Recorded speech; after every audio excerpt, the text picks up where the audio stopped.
also your thoughts on this this particular matter. Now the former president has said that this is outright invalid and unenforceable. So what do you think on that? I fully agree with the president. Nagsalita na si Pangulong Duterte na illegal yung 2025 budget. At tama yung sinabi ni Congressman C na ito ay napirmahan originally December 11 and the president was supposed to sign it December 20. Pero natulak ito ng December 30 at sinasabi nga nila na pag-aaralan daw dahil sinasabi ng Malacanang na ang Administrasyong Marcos ay been very prudent in programming and budgeting. But with this revelation now of Congressman Sid na pumirma ang Bicameral Conference Committee ng blankong final committee report, ito'y magpapasinungaling doon sa sinasabi na nagsagawa ng isang complete staff work at nagsagawa ng due diligence ang tanggapan ng Pangulo. Ang i-challenge ko lang siguro, Kong Sid, baka naman kasi sabihin ng mga miyembro ng BICAM Committee, yung blankong yan, meron kaming agreement dyan na i-fill upan na lang ng kanilang technical working group or secretariat. Pwede po ba yun? Hindi yan pwede because and I think it's in the BICAM report also that we made an omnibus motion to allow the technical staff to make correction in cases of typographical, grammatical, or nasa omnibus motion, printing errors.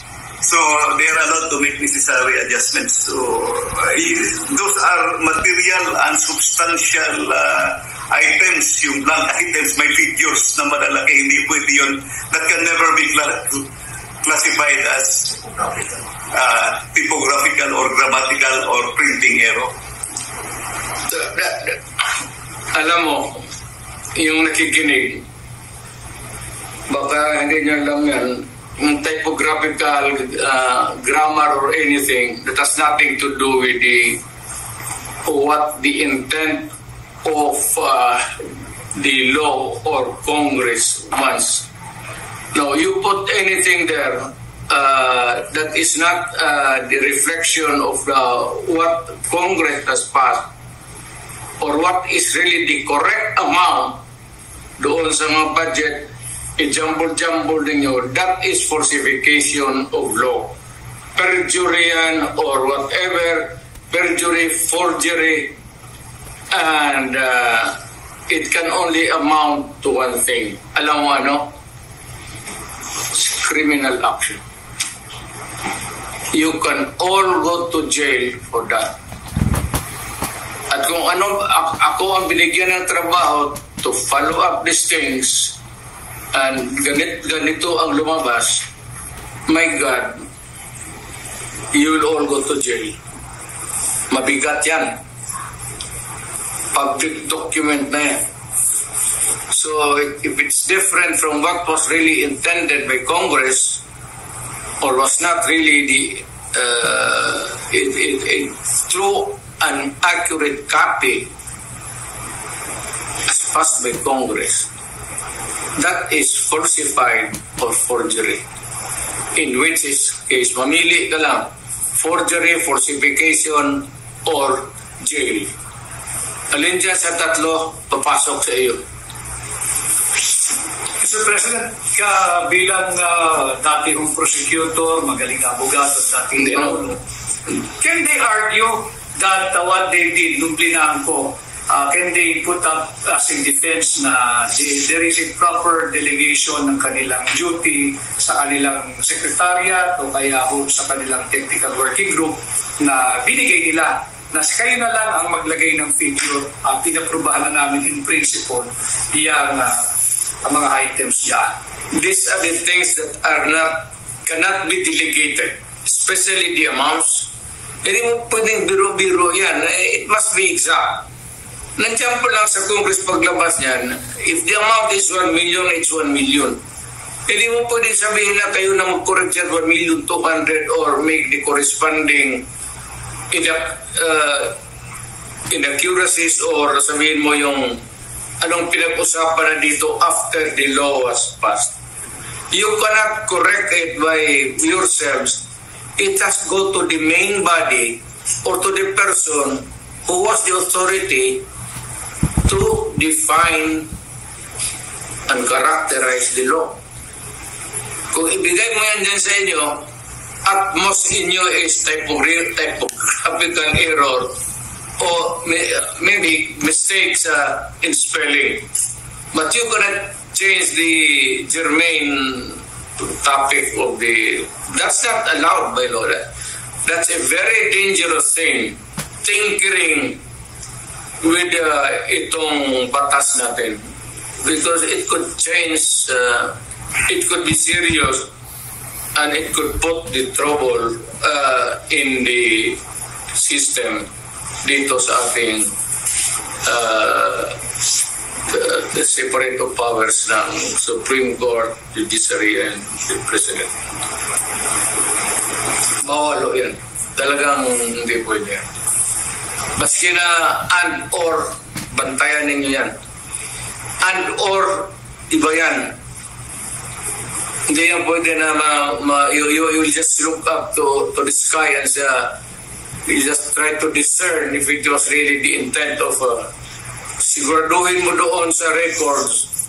Pagkinig ka kung anong pinagsasabi ng mga lawmakers doon or what is the intent or what is really this spoken words. Mahirap lang kayo dito sa baba. You are not hindi naman ako minamaliit ko kayo. O dito kayo sa baba, aside from the lawmakers, do not pretend to know. And do not pretend to guess what is right and what is wrong, and what is true and what is false. Talagang accurate yan. Refer to the records, and if you cannot get it from kung hindi masyado klaro, then you listen to the recorded history doon sa Congress. Marami naman stenographic notes dyan eh. Hindi naman isang tao dyan.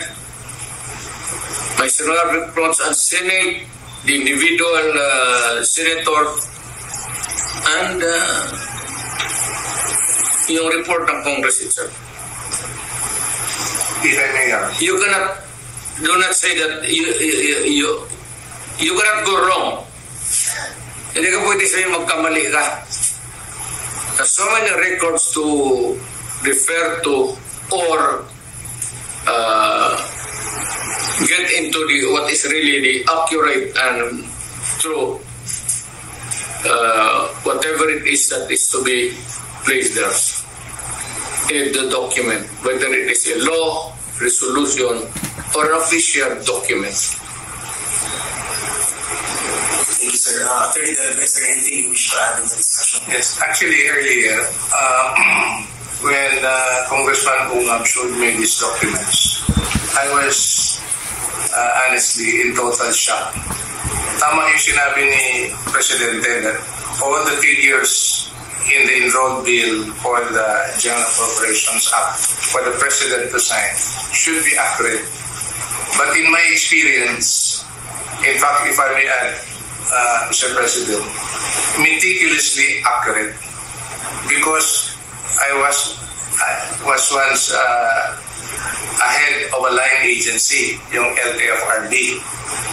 Mabusisi ang pag-prepare namin sa aming budget proposal. No? As mentioned by Congressman Sid, yung sinasabi niyang National Expenditure Program or the President's Bill as they call it, dumadaan yan sa lahat ng mga ahensya, kagaya ng ahensya that I headed, that we were required for every item that we need to spend for next year, we have to justify it, and we submitted it to the office of the President. And once the President endorsed it to Congress, yung sinabi naman ni Congressman Ungab na dadaan sa first reading, second reading, ibig sabihin po niyan, pinapadala kami sa Kongreso to justify our budget proposal for the following year. Ibig sabihin, mabusisi yung budget proposal. Kaya talagang I was really in shock when kung mabusisi pala yung proseso, pagdating sa dulo, blanco. Paano nangyari? Hindi talaga pwede yan. Hindi talaga pwede. That's in plain, that's bullshit. Either somebody there is stupid or more stupid than the others. Huwag mong gawain niya because it carries with it a lot of legal consequences. Isa dyan yung mapriso ka. And you cannot escape the rigors of scrutiny kasi dadaan ng maraming papel. And it goes back to the proponents, kung may kopya sila, pero sabi niya, hindi ko ito sinabi. This is wrong because I never advocated for this kind of action. Malikot ang papel sa gobyerno. So do not try to, for those enterprising or whatever you want, huwag mong gawain niya kasi talagang kung sa opisina kita, barilin kita. Totoo, para mga akong pinaiya. At pagtawanan ako ng mga congressman. So, mabuti ang alam ninyo. Barilan ka agad para wala ng istorya. Luko-luko may trial ba tayo ang gastos yan?